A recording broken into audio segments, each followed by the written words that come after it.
The November 14th, 2023 Committee on Ways and Means is now called to order. I will call on Councilmember Bowden for our invocation. Councilmember Bowden. Just going to recognize a moment of silence.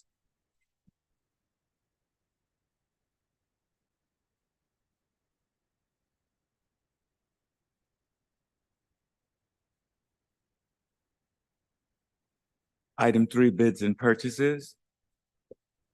Move for approval. Second. Moved and properly seconded. All in favor, say aye. Aye. I'd like to call up, yes. Oh, right. Do I hear a motion for the minutes? Move for approval. Moved. 24th minutes. Moved and properly second. Any discussion? All in favor, say aye. Aye. The ayes have it. And Ms. Copeland would like to do an amendment for Yes, sir. item 4. Thank you, Mr. Chair. So prior to your motion tonight, we would ask that you just move to approve as amended. Since we have pinned the contract, we had it for a lump sum payment, and now we would like to put it in the form of a reimbursable contract. So they submit invoices and we pay in return. So we would just ask that you approve as amended, please. Does everybody understand the amendment? Motion to approve as amended. Second. Moved and properly seconded. Any discussion? If not, all in favor, say aye. Aye. The ayes have it. Item 5, authorization for the mayor to execute a memorandum of agreement between the city of Charleston and Charleston Move for Park approval, Mr. Conservatory. Moved and properly seconded. Mayor? Thank you, Mr. Chairman, and I would like to recognize a few folks who are with us this evening that have made this incredible agreement possible. And Madeline McGee is with us, representing the McGee and Colbert families. Darlene Peter is with us. Thank you, Darlene, for representing the Charleston Parks Conservancy. And thanks for that big win on the referendum the other day. And also Patterson Smith is here representing the Second Presbyterian Church. And what this agreement creates is an amazing partnership in honor of Patty and Peter McGee, the McGee family, and her love of gardens and the family's commitment to a $250,000 gift to the city of Charleston for immediate improvements, but importantly for continued maintenance for this incredible public space that we know as Rag Square. It includes a commitment of the city in partnership with the Charleston Park Conservancy.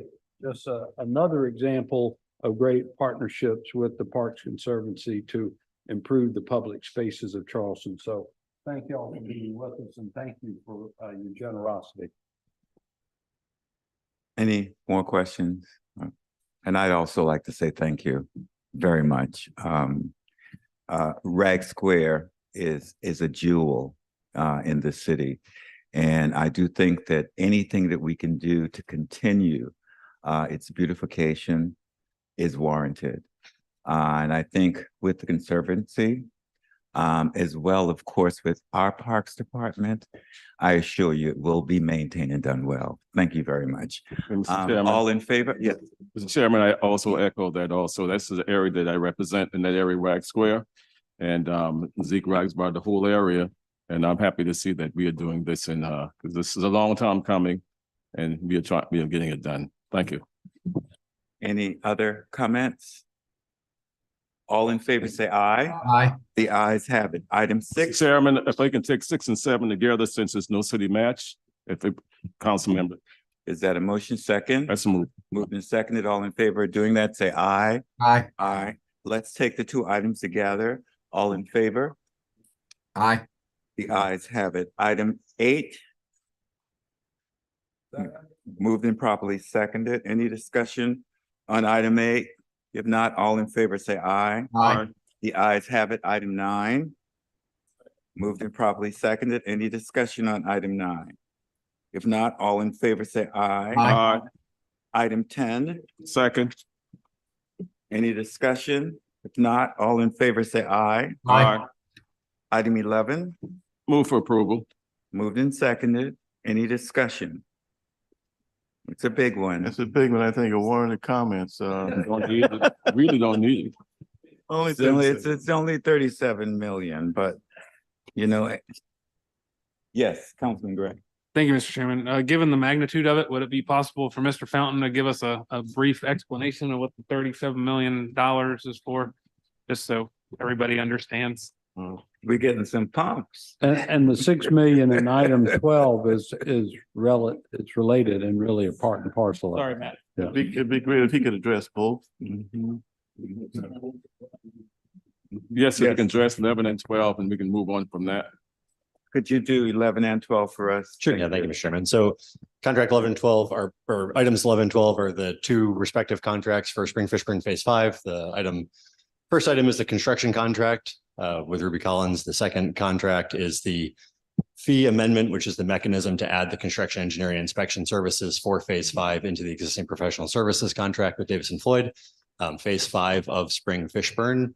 Again, as most of you are familiar with, but Spring Fishburne refers to the Spring Street and Fishburne Street basins, the drainage basins. This is basically the corridor that follows the Septima Clark Parkway, US 17 through the peninsula.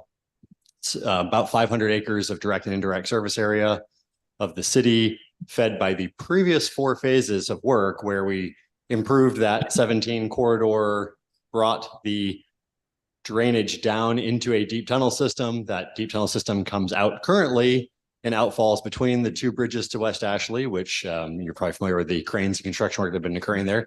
That system came online this year from a gravity perspective, where that area now drains out during low tides and to some extent it improved drainage during high tides. This work adds the very large pumps, which will pump approximately 1 million gallons of water every 3 minutes into that station to allow us to have discharge of stormwater during high tide events and improve discharge even during low tide events, or of course during storm surge events as well. We also have disconnected the tidal flooding already of those areas, because now that we have pumps in the low areas, you can take out the portions that used to be connected from high tide flooding. So we've already seen the improvements from that perspective. At the end of this roughly 2 years of construction work, we will have the finished Spring Fishburne project, which has been a great collaboration between the city, the SCDOT, the South Carolina Transportation Infrastructure Bank, all working together to improve this highway corridor. Any more? Yes, council member. As I said in Public Works on yesterday, Mr. Mayor, Mr. Chairman, this is a hallelujah moment for Spring Fishburne Drainage Project, which is a $198 or $99 million project. 199 at this point. Yep. Who's counting?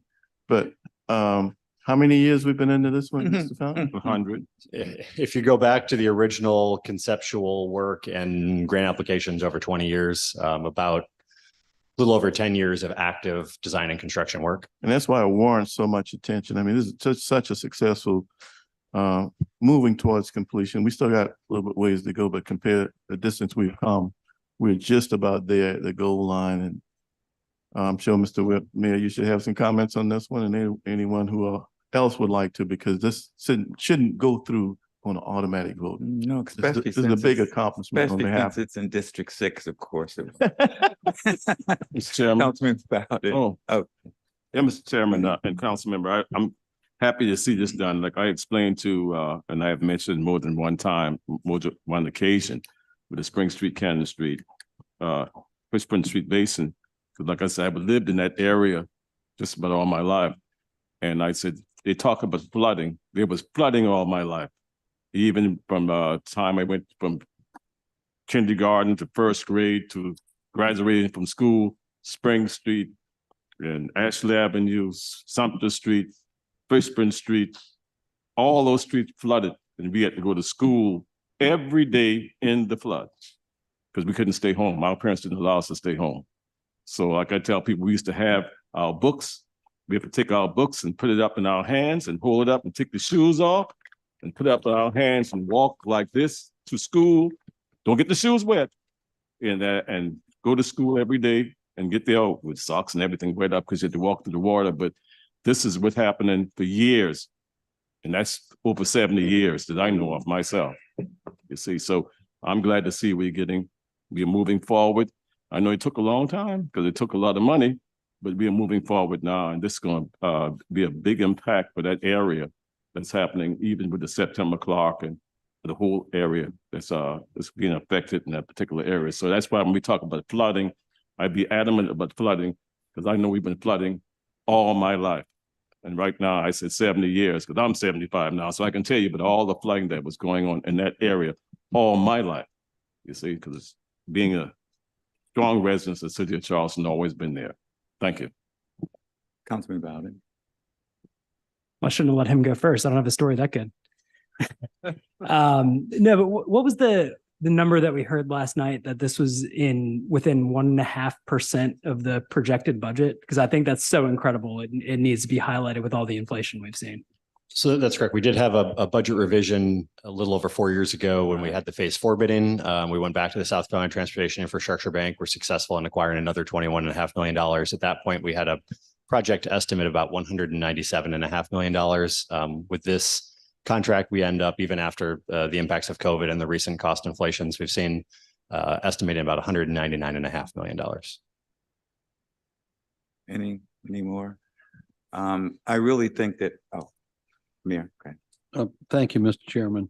So I was going to point out that same point that with the inflation we've seen in infrastructure projects over the last few years, for this to come in at within 1.5% of the estimate from 4 years ago is remarkable. I think it's a testament to Matt and Steve, Kurt, and their mindfulness of this project and making sure we did it as affordably as we could. I'd also like to remind everyone that the system is working now by gravity. This last phase to provide the pumps will maximize it, and it'll work even under adverse conditions of very high tides and storms. But the system is working now, and since it's been operational, we haven't closed the Septima Clark Parkway this year. And when do y'all remember a year when we didn't close it? Right? We've been closing it every year, just even for a thunderstorm, particularly there at President and the Parkway. So that's a testament that the system actually works. Lastly, I want to be thankful that when they've originally designed it, that they included a little extra capacity for the whole system. And that allowed us to already, have the one extension that's under construction now going to the hospital district down to Earhart Street.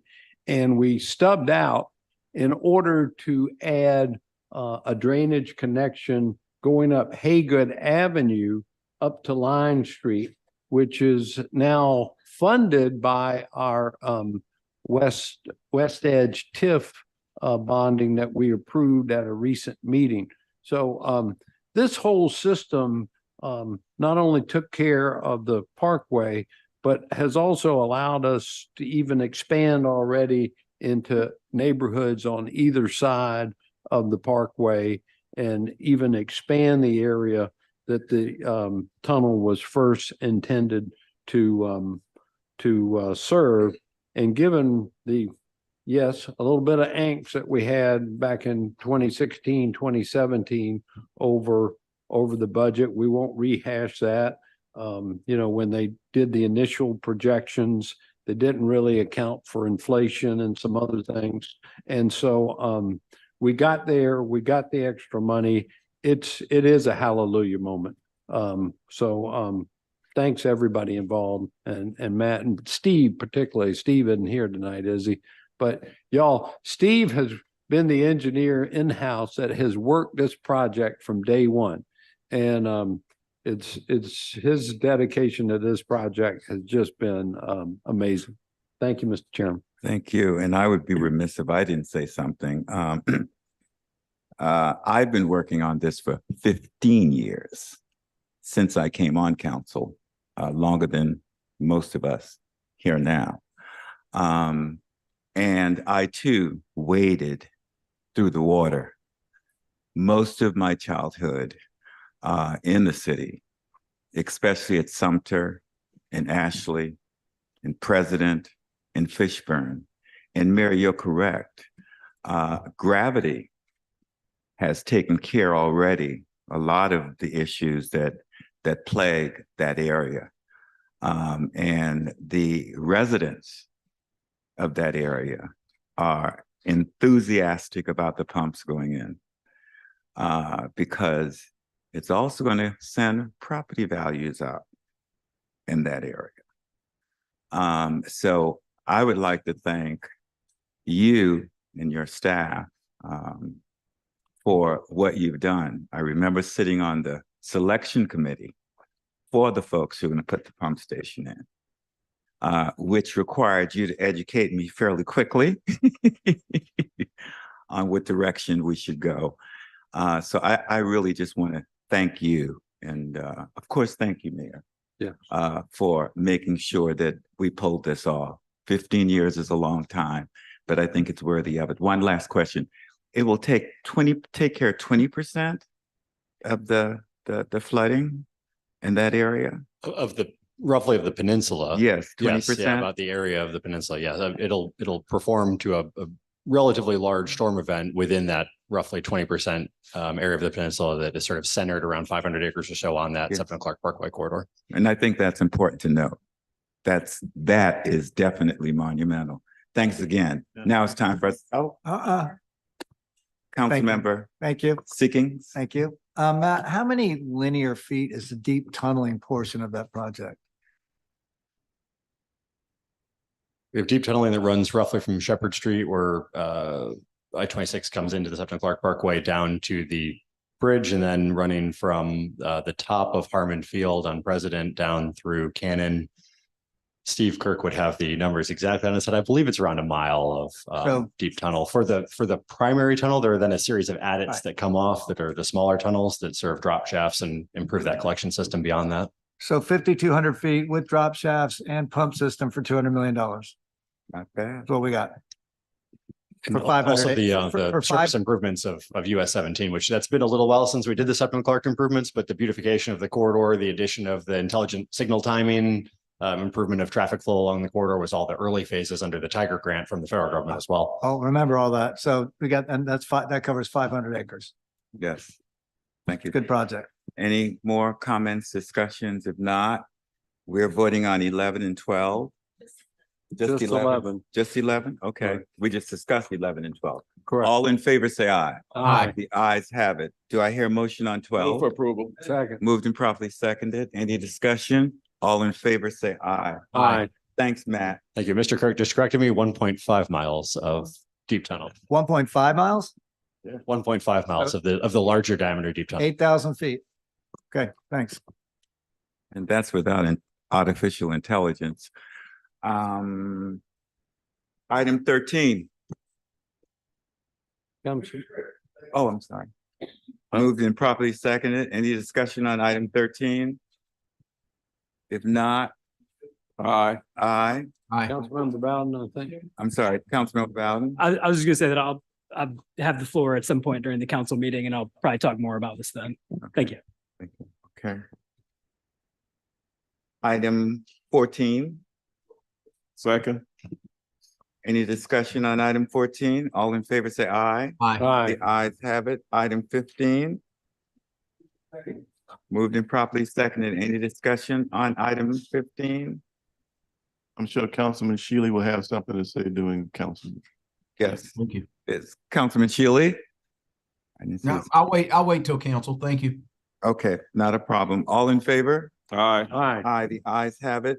I will call on Chairman Ross Appel to give us a report on the Committee on Real Estate. Okay. Councilmember. Thank you, Mr. Chairman. Yesterday afternoon at 4 o'clock, the Real Estate Committee met. I was able to chair about 2/3 of the meeting. Councilman Shade graciously pinch hit for me very well and closed us out. So maybe I'll give 2/3 of the report and I'll turn it over to my friend from District 9 after that.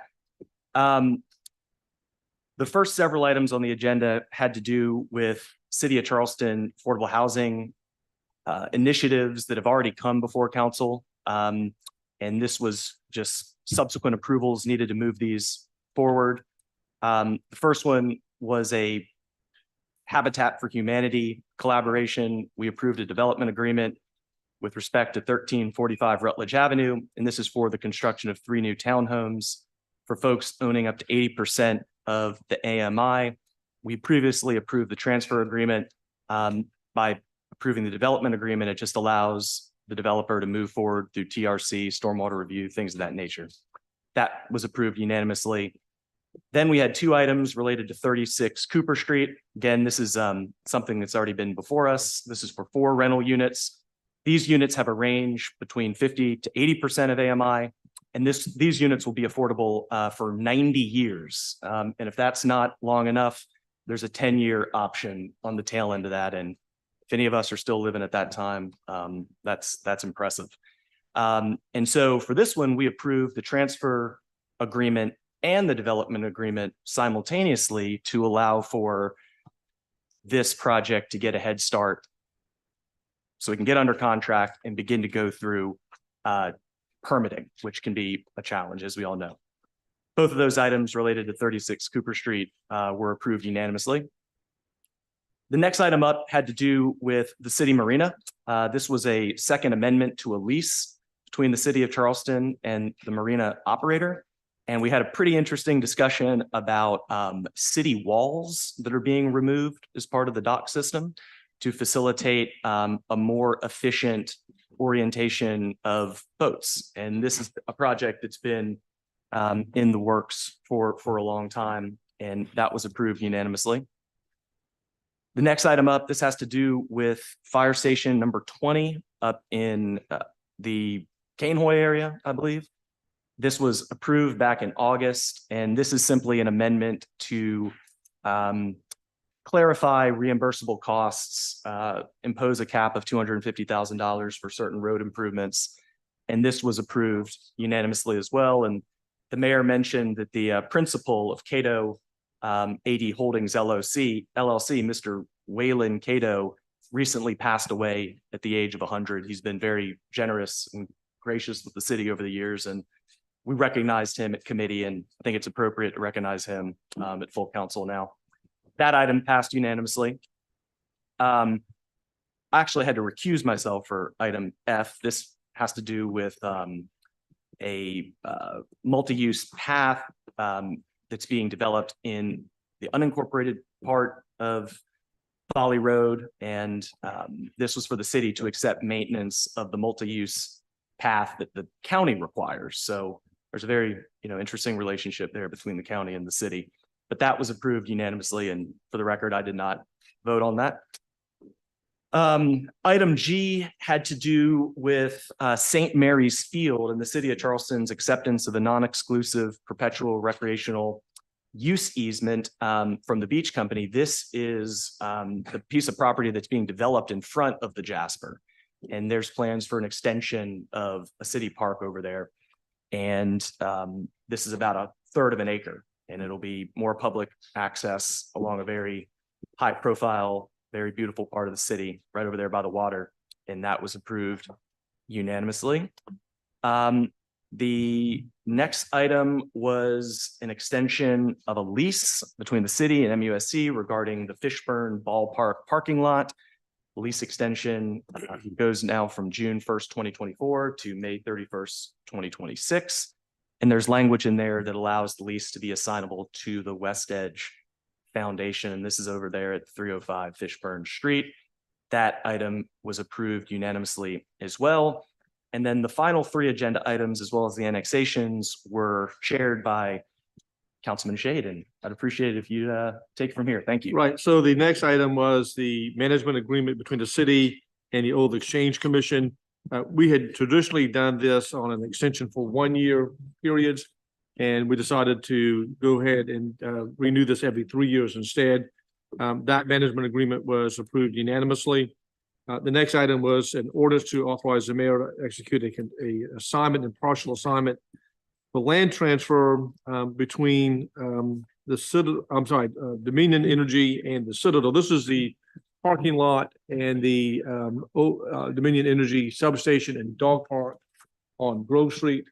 And we had a long discussion about and some of you old timers would remember this a little bit better than we would, but when we were developing the Joe Raleigh baseball park, there was this land swap transaction dealing with College Park. And what we were supposed to do was also transfer the parking lot adjacent to this, maintain an easement to get in and out of the dog park and to Old Dominion.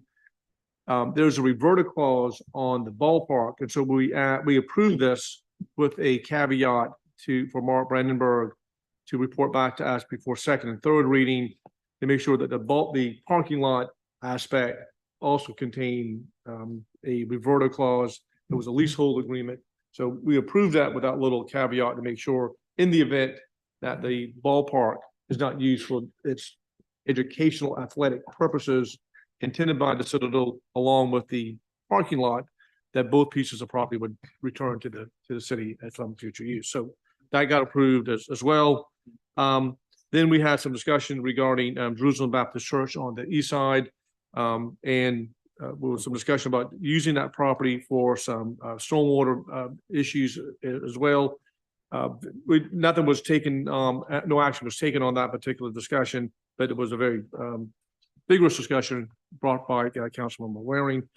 And then all the annexations reflected were approved unanimously as well. Mr. Chairman? Yes.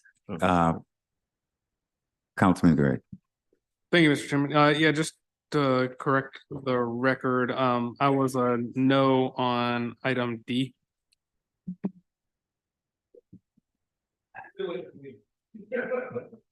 Thank you. Just.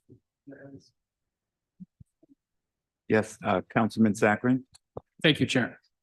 Just clarity for me. So for item J, we own that property that's across the street from on the corner of Rutledge and Grove? Yes. Parking lot, the ball field, the whole. Yes. We do not own the ball field. Just the parking No, lot? sir. It's already been conveyed to the Citadel. Okay. We did own it at one point. But wait a minute. Just for City does. clarity, I didn't know that we conveyed the ball field to the Citadel. I thought there was a reverter clause There is.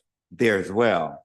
Okay. all There right. is a reverter clause on. There's a the- reverter clause because I really want to have a larger discussion at some point about that park because the Yes. Citadel only uses it 45 days a year. It's an unbelievable venue to do a whole lot of things. Spoleto, Emoji Festival. It needs work, we know, Affordable okay? And I also know that the stadium, the bleachers, historical, BAR is involved. I understand the history, but still, I just want at some point to have a larger discussion with regard to that ball field. And more specifically, the upkeep of the exterior on Cleveland Street. Yeah. Across from the playground. Yes. And as we go around the part that butts the park, it needs work. But again, we'll have a larger discussion with the real estate committee on that issue, because I do think that it's definitely a piece that is being underutilized. Councilmember Waring? That answered my question. Thank you. All right, thank you. I'd like to thank Mr. Chairman that larger conversation was actually begun Yeah. yesterday. Because at the real estate meeting, obviously the Citadel was represented by its legal counsel. And I brought up the fact that it's a challenge to keep an appropriate look to College Park.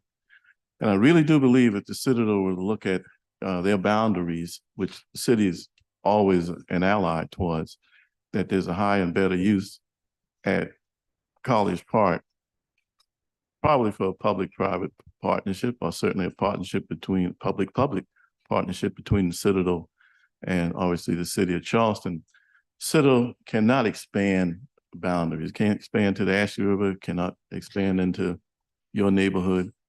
And the land, as the mayor pointed out at real estate meeting that Joe Raleigh Park is on, was engaged with a land swap, which Right. involved College Park being Right. leased or given to the Citadel with the reverter clause being there. But when we look going forward, there's another track that will come up on this agenda. I don't know if that's Darlington Avenue, where, what is it? Anyway, where there's a right of way that's going to be hopefully dedicated to the Citadel. If the Citadel would look at it in its total, I really do believe it would be in their best interest to consider maybe getting more efficiencies out of their properties behind the gate by transferring some uses to College Park in the form of a new development. Again, public, private, but certainly partnership seems the best way going forward. So instead of having that one-time conversation, I hope this would be the beginning, and maybe we can sit down with the Citadel and the powers that be. This that would be something that would be improvement for all. Because frankly, when you turn on Cleveland Street off of Rutledge, so much more could be there as well. Thank you. Any further? Yes. Councilmember Parker. Thank you, Mr. Chairman. Councilmember Gregg, if you don't mind elaborating on D, I would appreciate it. Well, Mr. Chairman. Yeah. So it looks like to me that the marina is expanding to add additional dock space for what I would consider mega yachts. And I didn't see that there was an adequate expansion of dock space for what I would consider boats that ordinary Charlestonians would own. And so I didn't understand it, so I voted against it. Plain and simple. Yes. Thank you, Mr. Chairman. Just follow up. So just quickly, Ms. Copeland, so if I'm just reading it quickly, so if they demolish something, they don't have to restore it. Is that? Oh, I'm sorry. My apologies. That's not of any concern with the renovation? Yes, ma'am. Under the current agreement, they were required to store any pieces of the marina wall that might. Oh, I apologize. That's okay, you're fine. Thank you. Under the current agreement, they would be required to store any portions of the marina wall that were removed to help with the redevelopment plan. This new agreement does not require them to store or replace those portions of the marina wall that might be removed or demolished. Okay, but it won't it won't be concerning to the integrity of.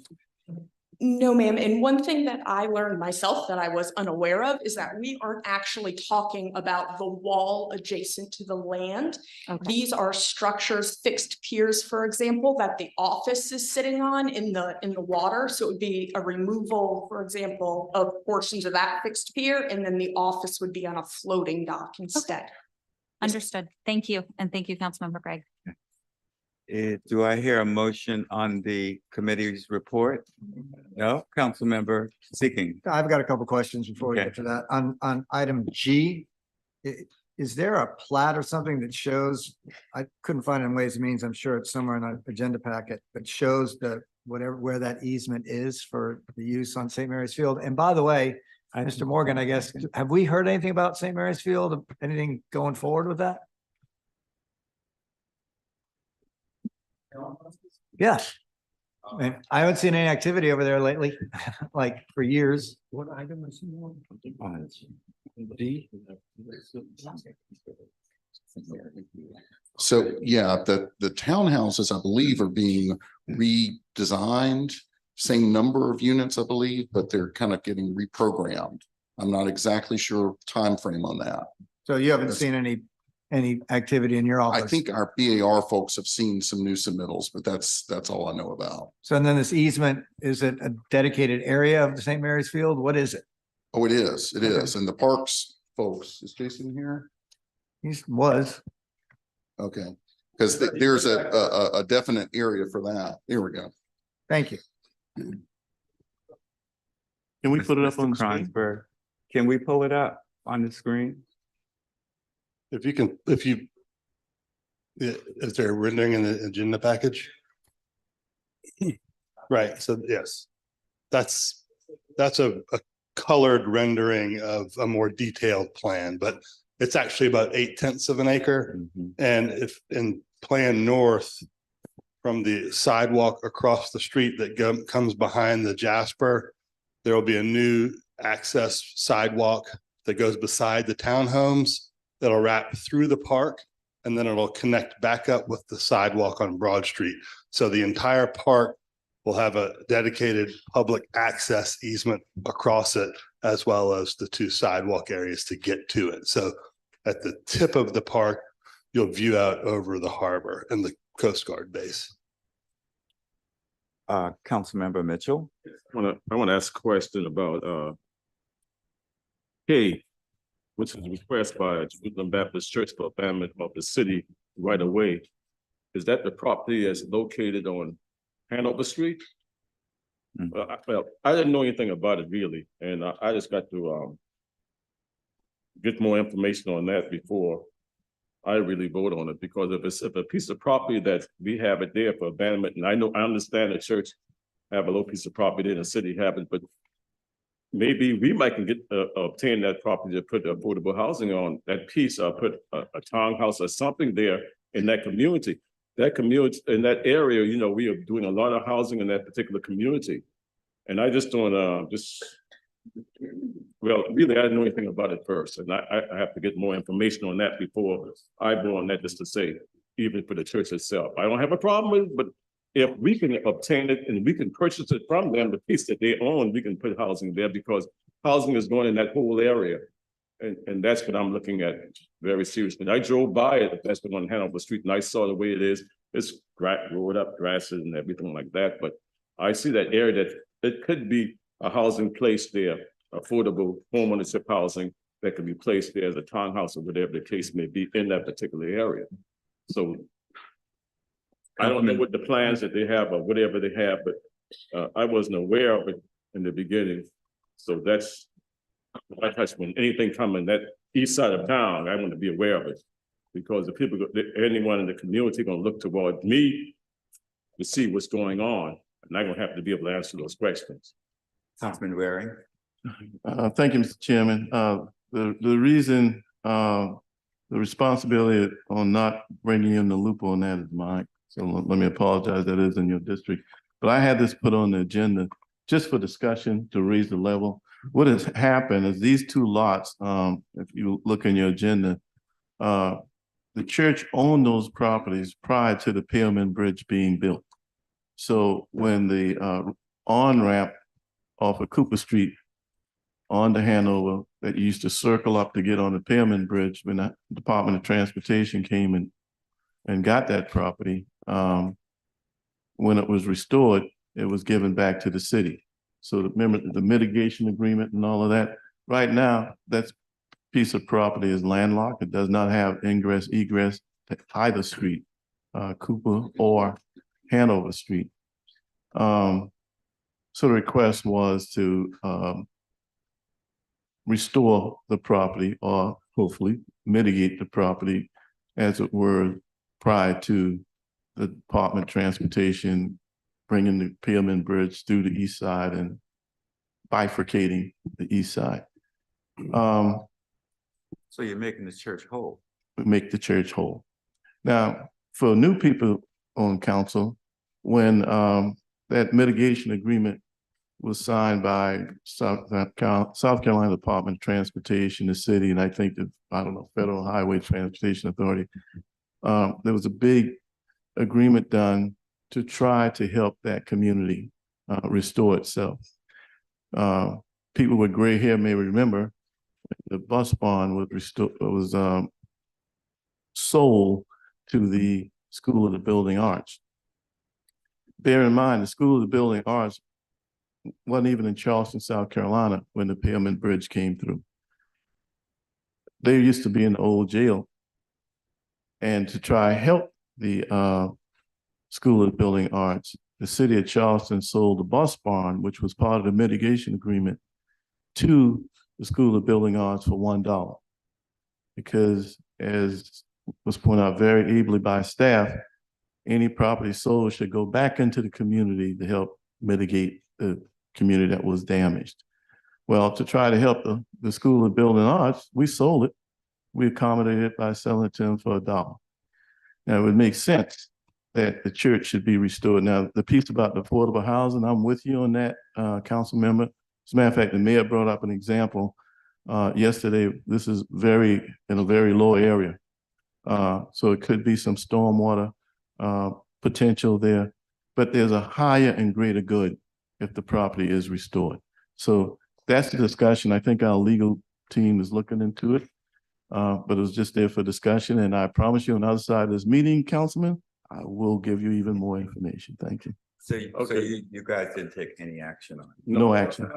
Just for discussion. Just for discussion. Okay. Well, that's what I'm gonna hear. Is no action gonna be taken anyway. So before any action is taken on, I'm gonna go through it very carefully.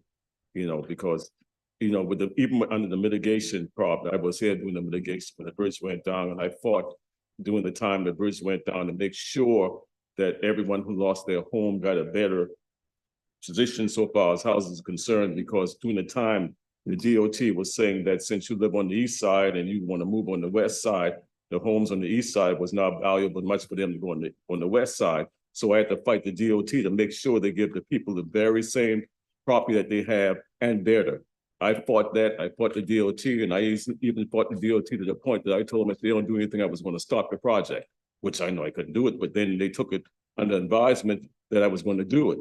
So what they did under the mitigation states that the only thing that we can put in that particular area is housing, because we had to replace the housing back that we was lost to knit the community back together. So I was fighting on this ever since the bridge came down, and working with all the individuals in that community at the time the bridge came down. So I did a lot of work doing there, even with the churches in that particular area. Even St. Matthew's Baptist Church, where my good friend there, Councilman Waring was there, and we worked together with his church and stuff like, during that time. So I did a whole lot of work in that area. So I just want to make mindful that this community itself is going to be strong and get back, because we lost a lot of good homes in that area when the bridge came down. I mean, a lot of single family homes, and they stated that we couldn't put any single family homes back. So I made a motion here on this council that we will put homes back, even if it's multi-family homes back in that particular area. And that, so they have it stipulated. There's no stores, no gas, no service station, nothing to go there, but housing, a community center and things like that back in that community. So that's the way it is. So long as there's nothing going to be taken, we're just going to look at it, because we know we have some problems there with stormwater and things. So we'll get back to that. Thank you. What do we have, about 500 units going on that strip already? Approximately, because we have the James Lewis complex coming and the other Yes. particular parcels that's coming. Yeah. All that stretch supposed to be housing. The way we voted on it, unless something changes, maybe I might not be around and something else might change. But your insight on that area has been unbelievable. Oh yeah, The development over there, the mixed income, mixed use, it's an unbelievable development. It's a long on lease. the peninsula. Yeah. Is there anything else to be discussed? We got to vote on. I think I need to introduce the report. Yes. It's introduced. Okay. Do I hear a motion? Second. Moved and properly seconded. Any discussion? If not, all in favor say aye. Aye. Mayor Tecklenburg. Thank you, Mr. Chairman. Usual, I just wanted to highlight a couple of things we just approved back in bids and purchases. To let y'all know, we bought an electric vehicle sedan or two, but 3B is the first approval for a major truck, an electric vehicle garbage truck, be the first of its kind that we've ordered at the city. And y'all, they're very quiet. And I think it'll be a great addition to our fleet, but it's I think a significant step in our journey towards conversion and reducing our carbon footprint. The number 8, I just want to thank our city employees. They do a remarkable job. I know we all agree this is so well deserved, and I'm glad our current budget allows us to be able to do a little bonus for our city employees before the holiday season. Number 9 facilitates some affordable housing on property that the Sea Island Comprehensive Health Corporation owns out on Johns Island. We talked at length about the monumental finishing phase 5 of the Spring Fishburne Drainage Project. I know Councilmember Bowden wants to talk about number 13 later, but this stormwater project in Shadow Moss will really be kind of the first complete Dutch dialogue style drainage project that we've moving forward, and it's so great to have it going to contract. So anyway, all those good things I wanted to highlight, and thanks for y'all's support on those. We have some folks from CL in here, don't we? Think. Don't we have people here from that $12 million deal that we're getting ready to do? We do, yes. Yes, we do. Absolutely. Okay, thank you for all you do. Is there, yes, One more quick thing. Thank you, Mr. Chairman. I did want to say thank you to Representative Mark Smith for item number 4. He helped us get $250,000 to remove 3 barges that have been sitting in Bearsford Creek since I think they built 526 back in the 90s. So anyway, thanks to Representative Mark Smith for helping us get that money. thank you. Is there any, yes, Councilman Waring? Are we gonna hear from any of the representatives from Sea Island on the project they're gonna do over there? It's gonna be helpful. It would be great to just give them a few minutes to explain to us what you guys are getting ready to do over there in terms of affordable housing.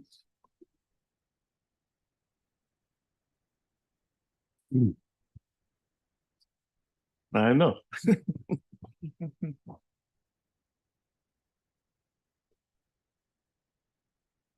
It's only a $12 million bond. Good evening, and thank you for the opportunity. My name is Ray Nix. I represent Nix Development Company. We're based in the Washington, D.C. metropolitan area. I'm joined by Leon Burton, the Chief Executive Officer of Sea Island Comprehensive Healthcare Corporation, and the Mungo team from Ward Mungo Construction. The project is the Esau Jenkins Village project. The Sea Island entity has decided to transform part of their private campus to provide for 72 units of affordable housing for seniors. The project will serve 72 seniors that are 62 and older. We are fortunate that the Housing Authority of the City of Charleston has contributed 72 project-based vouchers to serve the lowest of income population in the city.